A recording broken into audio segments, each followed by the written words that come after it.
ನಮಸ್ಕಾರ ಸ್ನೇಹಿತರೆ, ಕರ್ನಾಟಕದ ರೈತ ಬಂಧುಗಳೇ, ಭೂಮಾಲೀಕರೇ, ಪರಿಶಿಷ್ಟ ಜಾತಿ ಹಾಗೂ ಪರಿಶಿಷ್ಟ ಪಂಗಡದ ಕುಟುಂಬಗಳೇ, ಜಮೀನು ಖರೀದಿದಾರರೇ, ರಿಯಲ್ ಎಸ್ಟೇಟ್ ಹೂಡಿಕೆದಾರರೇ, ವಕೀಲರೇ, ಕಾನೂನು ವಿದ್ಯಾರ್ಥಿಗಳೇ, ಕಂದಾಯ ಇಲಾಖೆಯ ಅಧಿಕಾರಿಗಳೇ ಮತ್ತು ಕರ್ನಾಟಕದ ಪ್ರತಿಯೊಬ್ಬ ನಾಗರಿಕರೇ, ಇಂದು ನಾನು ನಿಮಗೆ ಕರ್ನಾಟಕದ ಅತ್ಯಂತ ಶಕ್ತಿಶಾಲಿ, ಅತ್ಯಂತ ಮಹತ್ವದ, ಅತ್ಯಂತ ವಿವಾದಾತ್ಮಕ ಹಾಗೂ ಸಾವಿರಾರು ಕುಟುಂಬಗಳ ಭವಿಷ್ಯವನ್ನೇ ಬದಲಾಯಿಸಿರುವ ಒಂದು ಕಾನೂನಿನ ಬಗ್ಗೆ ಸಂಪೂರ್ಣ ಮಾಹಿತಿಯನ್ನು ನೀಡಲಿದ್ದೇನೆ. ಅದು PTCL ಕಾಯ್ದೆ. ಒಂದು ಕ್ಷಣ ಯೋಚಿಸಿ ನೋಡಿ, ನಿಮ್ಮ ತಾತ ಅಥವಾ ಮುತ್ತಾತರಿಗೆ ಸರ್ಕಾರದಿಂದ ಮಂಜೂರಾದ ಜಮೀನನ್ನು 40, 50 ಅಥವಾ 60 ವರ್ಷಗಳ ಹಿಂದೆ ಬಡತನ, ಅಕ್ಷರ ಜ್ಞಾನ ಕೊರತೆ, ಮೋಸ, ಒತ್ತಡ, ಹೊರೆ ಅಥವಾ ಪರಿಸ್ಥಿತಿಗಳ ಕಾರಣದಿಂದ ಮಾರಾಟ ಮಾಡಿರಬಹುದು. ಆಗ ಕೆಲ ಸಾವಿರ ರೂಪಾಯಿಗಳಿಗೆ ಮಾರಾಟವಾದ ಆ ಜಮೀನು ಇಂದು ಕೋಟ್ಯಾಂತರ ರೂಪಾಯಿಗಳ ಮೌಲ್ಯಗಳನ್ನು ಹೊಂದಿರಬಹುದು. ಈಗ ದೊಡ್ಡ ಪ್ರಶ್ನೆ ಏನೆಂದರೆ, 50 ಅಥವಾ 60 ವರ್ಷಗಳ ಹಿಂದೆ ನಡೆದ ಜಮೀನಿನ ಮಾರಾಟವನ್ನು ಇಂದಿಗೂ ಪ್ರಶ್ನಿಸಲು ಸಾಧ್ಯವೇ? ನೋಂದಾಯಿತ ಮಾರಾಟ ಪತ್ರ, ರಿಜಿಸ್ಟರ್ ಸೇಲ್ ಡೀಡ್ ಕೂಡ ಕಾನೂನಿನ ದೃಷ್ಟಿಯಲ್ಲಿ ಅಮಾನ್ಯವಾಗಬಹುದೇ? ಸಂಪೂರ್ಣ ಹಣ ನೀಡಿ ಜಮೀನು ಖರೀದಿಸಿದ ವ್ಯಕ್ತಿಯು ಹಲವಾರು ವರ್ಷಗಳ ನಂತರ ಆ ಜಮೀನನ್ನು ಕಳೆದುಕೊಳ್ಳಬಹುದೇ? ಹಲವಾರು ಬಾರಿ ಕೈ ಮಾರಿದ ಜಮೀನಿನ ಮೇಲೂ PTCL ಕಾಯ್ದೆ ಅನ್ವಯವಾಗಬಹುದೇ? ಮೂಲ ಗ್ರಾಂಟಿದಾರರ ವಾರಸುದಾರರಿಗೆ ಇರುವ ಹಕ್ಕುಗಳೇನು?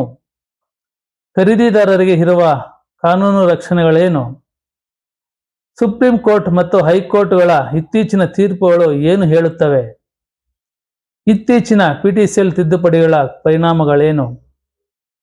ಸ್ನೇಹಿತರೆ, ಈ ಪ್ರಶ್ನೆಗಳಿಗೆ ಉತ್ತರ ತಿಳಿದುಕೊಳ್ಳುವುದು ಕೇವಲ SC/ST ಕುಟುಂಬಗಳಿಗೆ ಮಾತ್ರವಲ್ಲ.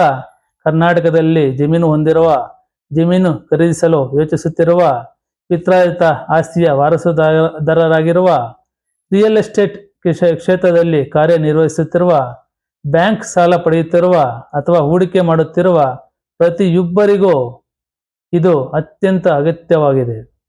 ಏಕೆಂದರೆ ಒಂದು ತಪ್ಪು ದಾಖಲೆ, ಒಂದು ಪರಿಶೀಲಿಸದ ಗ್ರಾಂಟ್ ರೆಕಾರ್ಡ್, ಒಂದು ಗಮನಿಸದ ಸಾಗುವಳಿ ಚೀಟಿ, ಒಂದು ಕಾನೂನಿನ ಅರಿವಿನ ಕೊರತೆ ಅಥವಾ ಒಂದು ಸಣ್ಣ ನಿರ್ಲಕ್ಷ್ಯವೇ ಲಕ್ಷಾಂತರ ಅಥವಾ ಕೋಟ್ಯಾಂತರ ರೂಪಾಯಿಗಳ ಆಸ್ತಿಯನ್ನು ಕಳೆದುಕೊಳ್ಳುವ ಪರಿಸ್ಥಿತಿಯನ್ನು ಉಂಟು ಮಾಡಬಹುದು. ಆದ್ದರಿಂದ ಈ ವಿಡಿಯೋವನ್ನು ಮಧ್ಯದಲ್ಲಿ ಬಿಡಬೇಡಿ, ಸಂಪೂರ್ಣವಾಗಿ ವೀಕ್ಷಿಸಿ. ಏಕೆಂದರೆ ಇದು ಕೇವಲ ಒಂದು ವಿಡಿಯೋ ಅಲ್ಲ, ಇದು 20 ಭಾಗಗಳ ಅತ್ಯಂತ ದೊಡ್ಡ PTCL ಮಾಸ್ಟರ್ ಕ್ಲಾಸ್ ಸರಣಿ. ಈ ಸರಣಿಯ ಮೂಲಕ ನಾವು PTCL ಕಾಯ್ದೆಯ ಇತಿಹಾಸ, PTCL ಕಾಯ್ದೆಯ ಉದ್ದೇಶ, ಸಂವಿಧಾನಾತ್ಮಕ ಹಿನ್ನೆಲೆ, ಗ್ರಾಂಟ್ ಜಮೀನಿನ ಸಂಪೂರ್ಣ ಮಾಹಿತಿ, ಸಾಗುವಳಿ ಚೀಟಿ ಮತ್ತು ದರಖಾಸ್ತು ದಾಖಲೆಗಳು, ಗ್ರಾಂಟ್ ಜಮೀನು ಮತ್ತು ಅದನ್ನು ಗುರುತಿಸುವ ವಿಧಾನ, ಕಾನೂನು ಬಾಹಿರ ಮಾರಾಟಗಳ ಪರಿಣಾಮ, ಮೂಲ ಗ್ರಾಂಟ್ದಾರರ ಹಕ್ಕುಗಳು, ವಾರಸುದಾರರ ಹಕ್ಕುಗಳು, ಖರೀದಿದಾರರ ರಕ್ಷಣೆಗಳು, ಸಹಾಯಕ ಆಯುಕ್ತರ ನ್ಯಾಯಾಧಿಕಾರ, ಉಪ ವಿಭಾಗಾಧಿಕಾರಿಗಳ ಅಧಿಕಾರಗಳು, ಪ್ರಮುಖ ಸುಪ್ರೀಂ ಕೋರ್ಟ್ ತೀರ್ಪುಗಳು, ಇತ್ತೀಚಿನ ಹೈಕೋರ್ಟ್ ತೀರ್ಪುಗಳು, ಇತ್ತೀಚಿನ PTCL ತಿದ್ದುಪಡಿಗಳು, ಕೋರ್ಟ್ ಪ್ರಕ್ರಿಯೆಗಳು, ದಾಖಲೆಗಳ ಪರಿಶೀಲನೆ, ಸಾಕ್ಷ್ಯಾಧಾರಗಳ ಮಹತ್ವ, ನೈಜ ಪ್ರಕರಣಗಳ ವಿಶ್ಲೇಷಣೆ, ಜಮೀನು ಮರುಸ್ವಾಧೀನದ ಕಾನೂನು ಪ್ರಕ್ರಿಯೆಗಳು, ಖರೀದಿದಾರರ ರಕ್ಷಣಾ ವಾದಗಳು, ಇವೆಲ್ಲವನ್ನು ಸಂಪೂರ್ಣವಾಗಿ ತಿಳಿದುಕೊಳ್ಳಲಿದ್ದೇವೆ.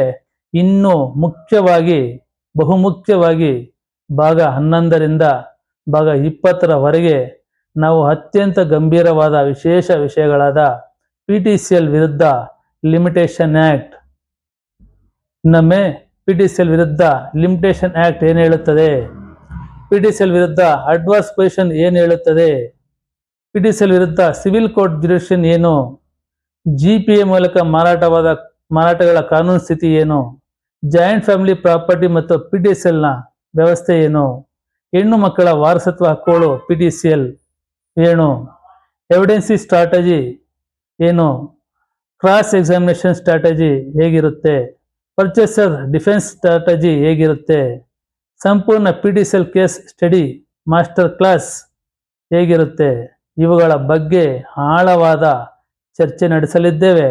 ಆದ್ದರಿಂದ ನೀವು ಈ ಸರಣಿಯ ಯಾವುದೇ ಒಂದು ಭಾಗವನ್ನು ಮಿಸ್ ಮಾಡಿಕೊಳ್ಳಬಾರದು.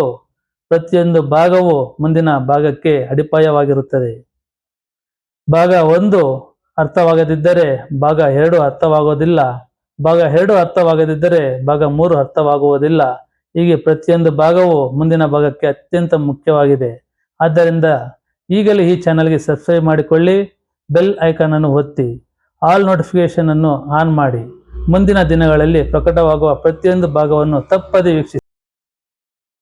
ಹಾಗಾದರೆ ಸ್ನೇಹಿತರೆ, ಯಾವುದೇ ವಿಳಂಬ ಮಾಡದೆ ಈಗ ಕರ್ನಾಟಕದ ಅತ್ಯಂತ ಮಹತ್ವದ ಭೂ ಕಾನೂನುಗಳಲ್ಲಿ ಒಂದಾದ PTCL ಕಾಯ್ದೆಯ ಇತಿಹಾಸ, ಉದ್ದೇಶ ಮತ್ತು ಸಂವಿಧಾನಾತ್ಮಕ ಅಡಿಪಾಯವನ್ನು ತಿಳಿದುಕೊಳ್ಳುವ ಭಾಗ 1 ಪ್ರಾರಂಭಿಸೋಣ. PTCL ಕಾಯ್ದೆ ಯಾಕೆ ಜಾರಿಗೆ ಬಂತು? ಕರ್ನಾಟಕದ ಪ್ರತಿಯೊಬ್ಬರು ತಿಳಿಯಲೇಬೇಕಾದ ಸತ್ಯ. ಸ್ನೇಹಿತರೆ, ಒಂದು ಪ್ರಶ್ನೆ ಕೇಳುತ್ತೇನೆ. ಸರ್ಕಾರ ಬಡ SC/ST ಕುಟುಂಬಗಳಿಗೆ ಬದುಕು ಕಟ್ಟಿಕೊಳ್ಳಲು ಕೊಟ್ಟ ಜಮೀನು ಇದೇ ಕೆಲವೇ ವರ್ಷಗಳಲ್ಲಿ ಹೇಗೆ ಶ್ರೀಮಂತರ ಕೈಗೆ ಹೋಯಿತು? ಸರ್ಕಾರ ಬಡವರ ಉದ್ಧಾರಕ್ಕಾಗಿ ಕೊಟ್ಟ ಭೂಮಿ ಮತ್ತೆ ಬಡವರ ಕೈಯಿಂದ ಜಾರಿ ಹೋಗಲು ಕಾರಣವೇನು? ಸ್ವಾತಂತ್ರ್ಯ ಬರುವ ಮೊದಲು ಮತ್ತು ಸ್ವಾತಂತ್ರ್ಯ ಬಂದ ನಂತರವೂ ಅನೇಕ SC/ST ಕುಟುಂಬಗಳು ತೀವ್ರ ಬಡತನ, ಅಕ್ಷರ ಜ್ಞಾನ ಕೊರತೆ ಮತ್ತು ಸಾಮಾಜಿಕ ಶೋಷಣೆಯ ನಡುವೆ ಜೀವನ ಸಾಗಿಸುತ್ತಿದ್ದವು. ಸರ್ಕಾರ ಅವರಿಗೆ ಕೃಷಿ ಮಾಡಿ ಬದುಕಲು ಜಮೀನುಗಳನ್ನು ಮಂಜೂರು ಮಾಡಿತು. ಆದರೆ ಕೆಲವು ಸಾಹುಕಾರರು, ಹಣದಾಸೆಯ ಮಧ್ಯವರ್ತಿಗಳು, ಪ್ರಭಾವಿ ಜಮೀನ್ದಾರರು ಮತ್ತು ಭೂ ಮಾಫಿಯಾಗಳು ಈ ಬಡತನವನ್ನೇ ತಮ್ಮ ಲಾಭಕ್ಕೆ ಬಳಸಿಕೊಂಡು 500 ರೂಪಾಯಿಗಳಿಗೆ, 1000 ರೂಪಾಯಿಗಳಿಗೆ ಕೇವಲ 1000 ರೂಪಾಯಿಗಳ ಸಾಲ ಕೊಟ್ಟು ನಂತರ ಸಾಲದ ಹೆಸರಿನಲ್ಲಿ ಲಕ್ಷಾಂತರ ರೂಪಾಯಿ ಮೌಲ್ಯದ ಜಮೀನುಗಳನ್ನು ತಮ್ಮ ಹೆಸರಿಗೆ ಮಾಡಿಸಿಕೊಂಡರು. ಕೆಲವರು ಮೋಸದಿಂದ ದಾಖಲೆಗಳಿಗೆ ಹೆಬ್ಬೆರಳು ಗುರುತು ಹಾಕಿಸಿಕೊಂಡರು. ಇನ್ನು ಕೆಲವರು ಬೆದರಿಕೆ, ಒತ್ತಡ ಮತ್ತು ಸುಳ್ಳು ಭರವಸೆಗಳ ಮೂಲಕ ಜಮೀನುಗಳನ್ನು ಕಬಳಿಸಿದರು. ಅನೇಕ ಗ್ರಾಂಟ್ದಾರರಿಗೆ ತಾವು ಸಹಿ ಮಾಡುತ್ತಿರುವ ದಾಖಲೆ ಮಾರಾಟ ಮಾತ್ರವೇ ಅಥವಾ ಬೇರೆ ದಾಖಲೆಯೇ ಎಂಬುದೇ ಗೊತ್ತಿರಲಿಲ್ಲ. ಸರ್ಕಾರ ಬಡವರ ಬದುಕು ಬದಲಿಸಲು ಕೊಟ್ಟ ಜಮೀನುಗಳು ನಿಧಾನವಾಗಿ ಶ್ರೀಮಂತರ ಮತ್ತು ಪ್ರಭಾವಿ ವ್ಯಕ್ತಿಗಳ ಕೈಗೆ ಸೇರತೊಡಗಿದವು. ಪರಿಣಾಮವಾಗಿ ಸಾವಿರಾರು SC/ST ಕುಟುಂಬಗಳು ಮತ್ತೆ ಭೂಹೀನರಾಗಿದ್ದು ಸರ್ಕಾರದ ಕಲ್ಯಾಣ ಯೋಜನೆಯ ಉದ್ದೇಶವೇ ವಿಫಲವಾಯಿತು. ಈ ಭೀಕರ ಅನ್ಯಾಯವನ್ನು ತಡೆಯಲು, ಶೋಷಣೆಗೆ ಒಳಗಾದ ಕುಟುಂಬಗಳಿಗೆ ನ್ಯಾಯ ಒದಗಿಸಲು, ಕಾನೂನು ಬಾಹಿರವಾಗಿ ಮಾರಾಟವಾದ ಗ್ರಾಂಟ್ ಜಮೀನುಗಳನ್ನು ಮರಳಿ ಪಡೆಯುವ ಅವಕಾಶ ನೀಡಲು ಹಾಗೂ ಸಾಮಾಜಿಕ ನ್ಯಾಯವನ್ನು ಕಾಪಾಡಲು ಕರ್ನಾಟಕ ಸರ್ಕಾರವು 1978ರಲ್ಲಿ ಕರ್ನಾಟಕ ಪರಿಶಿಷ್ಟ ಜಾತಿ ಮತ್ತು ಪರಿಶಿಷ್ಟ ಪಂಗಡಗಳ ಕೆಲವು ಭೂಮಿಗಳ ವರ್ಗಾವಣೆಯ ನಿಷೇಧ ಕಾಯ್ದೆ 1978 ಅಂದರೆ PTCL ಕಾಯ್ದೆಯನ್ನು ಜಾರಿಗೆ ತಂದಿತು. ಈ ಕಾಯ್ದೆಯ ಉದ್ದೇಶ ಸ್ಪಷ್ಟವಾಗಿತ್ತು. ಸರ್ಕಾರ ಬಡ SC/ST ಕುಟುಂಬಗಳಿಗೆ ಕೊಟ್ಟ ಜಮೀನು ಕಾನೂನು ಬಾಹಿರವಾಗಿ ಯಾರ ಕೈಗೂ ಹೋಗಬಾರದು. ಹೋಗಿದ್ದರೆ ಮರಳಿ ಅವರ ಕುಟುಂಬಕ್ಕೆ ಬರಬೇಕು. ಅದಕ್ಕಾಗಿಯೇ PTCL ಕಾಯ್ದೆ ಕೇವಲ ಒಂದು ಕಾನೂನು ಅಲ್ಲ, ಒಂದು ಭೂ ಕಾನೂನು ಅಲ್ಲ. ಇದು ಸಾಮಾಜಿಕ ನ್ಯಾಯಕ್ಕಾಗಿ ಹೋರಾಡುವ ಲಕ್ಷಾಂತರ ಕುಟುಂಬಗಳ ಹಕ್ಕುಗಳ ರಕ್ಷಣಾ ಕವಚವಾಗಿದೆ. ಇದೇ ಕಾರಣಕ್ಕೆ ಕರ್ನಾಟಕದಲ್ಲಿ ಜಮೀನು ಹೊಂದಿರುವ ಪ್ರತಿಯೊಬ್ಬರು, ಜಮೀನು ಖರೀದಿಸುವ ಪ್ರತಿಯೊಬ್ಬರು ಮತ್ತು SC ಮತ್ತು ST ಕುಟುಂಬದ ಪ್ರತಿಯೊಬ್ಬ ಸದಸ್ಯರು ಈ ಕಾಯ್ದೆಯ ಬಗ್ಗೆ ತಿಳಿದುಕೊಳ್ಳುವುದು ಅತ್ಯಗತ್ಯವಾಗಿದೆ. ಸ್ನೇಹಿತರೆ, ಹಿಂಗೆ ಮುಂದುವರೆದು ಮುಂದಿನ ಒಂದು ವಿಷಯ ಬಂದರೆ PTCL ಕಾಯ್ದೆಯ ಸಂವಿಧಾನಾತ್ಮಕ ಅಡಿಪಾಯ. ಈ PTCL ಕಾಯ್ದೆ ಯಾವಾಗ ಬಂತು, ಬರೋದಕ್ಕೆ ಅದರ ಮೂಲ ಏನು ಅನ್ನೋದನ್ನ ಈ ಮೂಲಕ ನೋಡೋಣ. ಈ ರೀತಿಯಲ್ಲಿ ನೋಡಿದಾಗ PTCL ಕಾಯ್ದೆಯ ಸಂವಿಧಾನಾತ್ಮಕ ಅಡಿಪಾಯ ತುಂಬಾ ಮುಖ್ಯವಾಗುತ್ತೆ. ಸ್ನೇಹಿತರೆ, PTCL ಕಾಯ್ದೆ ಒಂದು ಕೇವಲ ಭೂ ಕಾನೂನು ಅಲ್ಲ, ಇದು ಭಾರತದ ಸಂವಿಧಾನದ ಹೃದಯದಿಂದ ಹುಟ್ಟಿದ ಒಂದು ಸಾಮಾಜಿಕ ನ್ಯಾಯದ ಕಾನೂನು. ಮತ್ತೊಮ್ಮೆ ಸ್ನೇಹಿತರೆ ಹೇಳುತ್ತೇನೆ, PTCL ಕಾಯ್ದೆ ಕೇವಲ ಒಂದು ಭೂ ಕಾನೂನು ಅಲ್ಲ, ಇದು ಭಾರತದ ಸಂವಿಧಾನದ ಹೃದಯದಿಂದ ಹುಟ್ಟಿದ ಒಂದು ಸಾಮಾಜಿಕ ನ್ಯಾಯದ ಕಾನೂನು. ಏಕೆಂದರೆ ನಮ್ಮ ಸಂವಿಧಾನ ರಚನಾಕಾರರು, ವಿಶೇಷವಾಗಿ ಭಾರತದ ಸಂವಿಧಾನದ ಶಿಲ್ಪಿ ಡಾಕ್ಟರ್ BR ಅಂಬೇಡ್ಕರ್ ರವರು ಶತಮಾನಗಳಿಂದ ಶೋಷಣೆಗೆ ಒಳಗಾಗಿದ್ದ ಪರಿಶಿಷ್ಟ ಜಾತಿ ಮತ್ತು ಪರಿಶಿಷ್ಟ ಪಂಗಡದ ಜನರಿಗೆ ಕೇವಲ ಕಾನೂನು ಸಮಾನತೆ ನೀಡಿದರೆ ಸಾಕಾಗುವುದಿಲ್ಲ, ಅವರಿಗೆ ಆರ್ಥಿಕ ಮತ್ತು ಸಾಮಾಜಿಕ ರಕ್ಷಣೆ ಕೂಡ ಅಗತ್ಯ ಎಂದು ಅರಿತುಕೊಂಡಿದ್ದರು. ಅದಕ್ಕಾಗಿಯೇ PTCL ಕಾಯ್ದೆಯ ಹಿಂದಿರುವ ಶಕ್ತಿ ಕೇವಲ ಕರ್ನಾಟಕ ಸರ್ಕಾರವಲ್ಲ, ಭಾರತದ ಸಂವಿಧಾನವೇ ಆಗಿದೆ. ಸಂವಿಧಾನದ ಅನುಚ್ಛೇದ 14 ಪ್ರತಿಯೊಬ್ಬ ನಾಗರಿಕರಿಗೂ ಕಾನೂನಿನ ಮುಂದೆ ಸಮಾನತೆ ಮತ್ತು ಸಮಾನ ಕಾನೂನು ರಕ್ಷಣೆಯನ್ನು ಖಚಿತಪಡಿಸುತ್ತದೆ. ಆದರೆ ಕೇವಲ ಸಮಾನತೆ ಘೋಷಿಸಿದರೆ ಸಾಕಾಗುವುದಿಲ್ಲ. ಶತಮಾನಗಳಿಂದ ಹಿಂದುಳಿದವರನ್ನು ಮುನ್ನಡೆಸಲು ವಿಶೇಷ ಕ್ರಮಗಳು ಅಗತ್ಯ.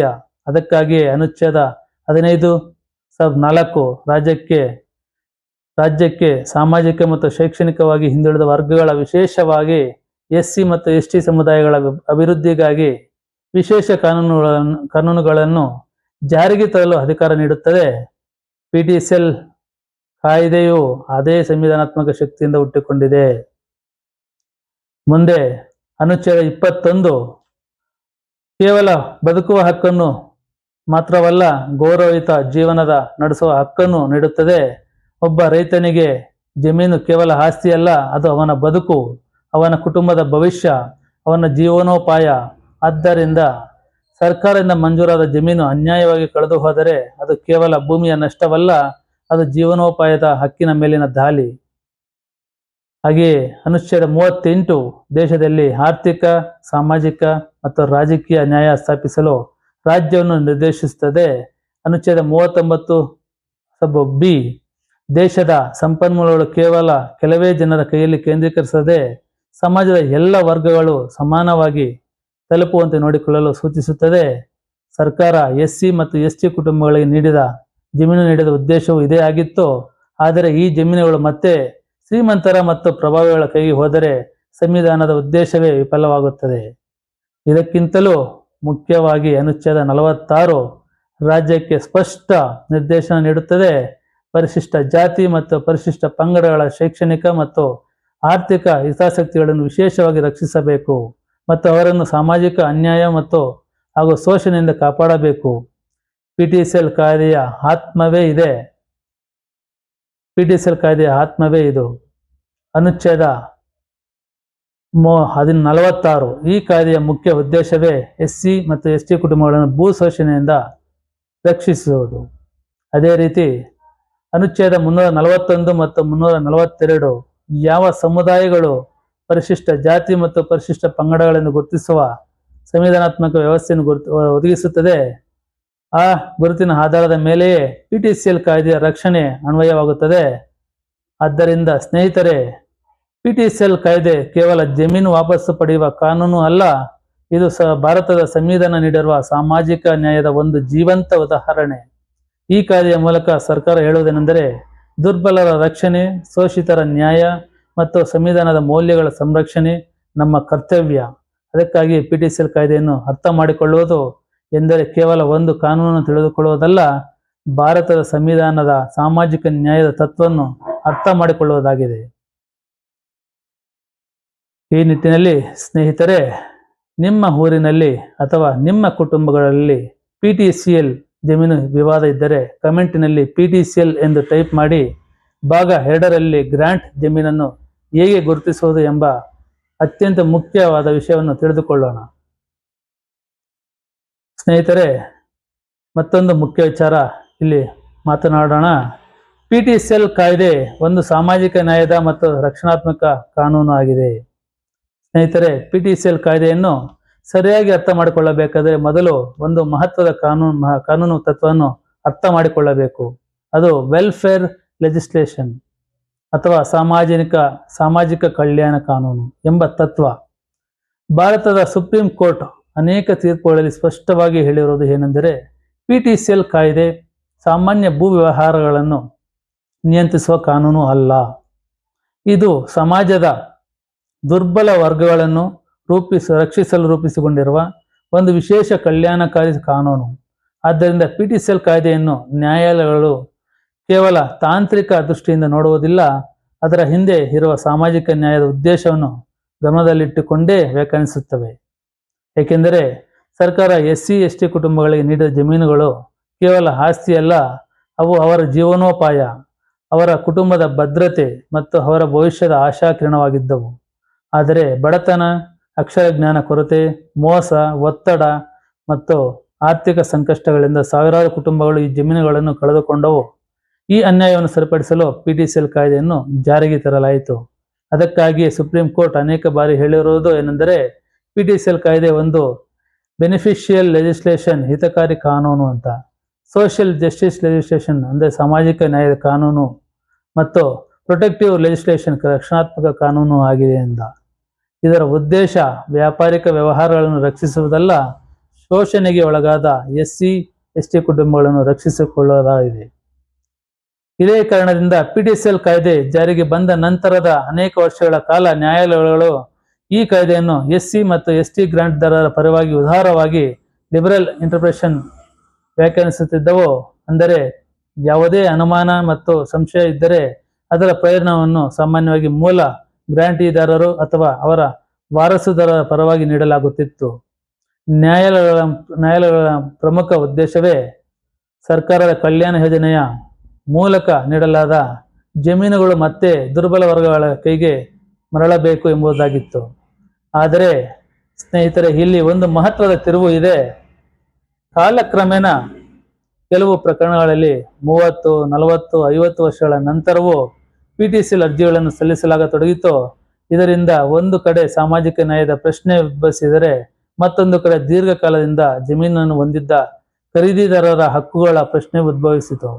ಪರಿಣಾಮವಾಗಿ ಸುಪ್ರೀಂ ಕೋರ್ಟ್ ನಂತರದ ಕೆಲವು ತೀರ್ಪುಗಳಲ್ಲಿ ರೀಸನಬಲ್ ಟೈಮ್ ಎಂಬ ತತ್ವವನ್ನು ಅಭಿವೃದ್ಧಿಪಡಿಸಿತು.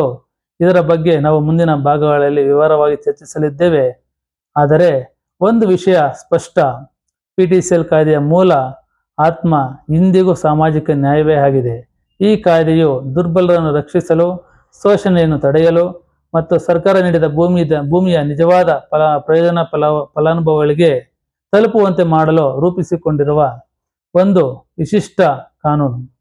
ಅದಕ್ಕಾಗಿಯೇ PTCL ಕಾಯ್ದೆಯನ್ನು ಅರ್ಥ ಮಾಡಿಕೊಳ್ಳುವಾಗ ಕೇವಲ ಭೂಮಿಯ ಕಾನೂನಾಗಿ ನೋಡುವುದಲ್ಲ, ಅದು ಸಂವಿಧಾನದ ಸಾಮಾಜಿಕ ನ್ಯಾಯದ ಕನಸನ್ನು ಸಾಕಾರಗೊಳಿಸುವ ಒಂದು ರಕ್ಷಣಾತ್ಮಕ ವ್ಯವಸ್ಥೆಯಾಗಿದೆ ಎಂದು ಅರ್ಥ ಮಾಡಿಕೊಳ್ಳಬೇಕು. ಹೀಗಾಗಿ ಸ್ನೇಹಿತರೆ, ಮುಂದಿನ ಭಾಗಗಳಲ್ಲಿ ನಾವು ನೋಡುವುದು ಕೇವಲ ಜಮೀನು ವಿವಾದಗಳ ಕಥೆಯಲ್ಲ, ಅದು ಸಾಮಾಜಿಕ ನ್ಯಾಯ, ಸಂವಿಧಾನ ಮತ್ತು ಸಾವಿರಾರು ಕುಟುಂಬಗಳ ಹಕ್ಕುಗಳ ಹೋರಾಟದ ಕಥೆಯಾಗಿದೆ. ಸ್ನೇಹಿತರೆ, ಈಗ ನಿಮಗೆ PTCL ಕಾಯ್ದೆ ಯಾಕೆ ಜಾರಿಗೆ ಬಂತು, ಅದರ ಹಿಂದೆ ಇರುವ ಸಂವಿಧಾನಾತ್ಮಕ ತತ್ವಗಳು ಯಾವುವು ಮತ್ತು ಇದು ಯಾಕೆ ಒಂದು ಸಾಮಾಜಿಕ ನ್ಯಾಯದ ಕಾನೂನು ಎಂದು ಅರ್ಥವಾಗಿರಬಹುದು. ಆದರೆ ಈಗ ಅತ್ಯಂತ ಮುಖ್ಯವಾದ ಪ್ರಶ್ನೆ, ಯಾವ ಜಮೀನುಗಳು ನಿಜವಾಗಿಯೂ PTCL ವ್ಯಾಪ್ತಿಗೆ ಬರುತ್ತವೆ? ಪ್ರತಿಯೊಂದು SC/ST ಜಮೀನು PTCL ಜಮೀನೇ? ಸಾಗುವಳಿ ಚೀಟಿ, ದರಖಾಸ್ತು, ಗ್ರಾಂಟ್ ಆದೇಶ ಎಂದರೇನು? ಅದನ್ನೆಲ್ಲ ಭಾಗ 2ರಲ್ಲಿ ಆಳವಾಗಿ ತಿಳಿಯೋಣ. ಈ ವಿಡಿಯೋವನ್ನು ಕೊನೆಯವರೆಗೂ ನೋಡಿದ ತಮಗೆ ಧನ್ಯವಾದಗಳು.